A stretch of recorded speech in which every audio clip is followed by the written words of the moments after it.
كل يوم بنقف قدام المراية علشان نظبط نفسنا ونشوف شكلنا ونتأكد إن كل حاجة تمام قبل ما نخرج ونقابل الناس.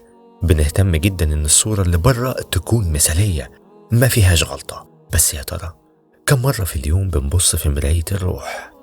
المراية دي ما بنشوفش فيها ملامح وشنا، دي بنشوف فيها حقيقتنا، بنشوف فيها الخوف اللي بنداريه ورا الضحكة، بنشوف فيها الندم على حاجة عملناها، وبنشوف فيها كمان الحاجات الحلوة اللي بنكسل نشكر نفسنا عليها.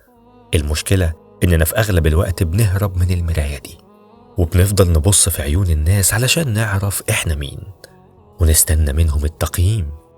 إحنا بنظلم نفسنا لما بنحاول نكون نسخة ترضي الكل إلا روحنا.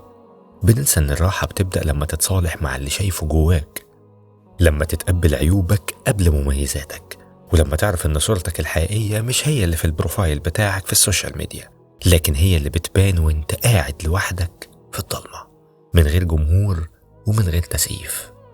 التصالح مع النفس مش معناه إنك مثالي، معناه إنك شجاع كفاية إنك تبص في المراية وتقول أنا شايفني وقابلني وهحاول أكون أحسن.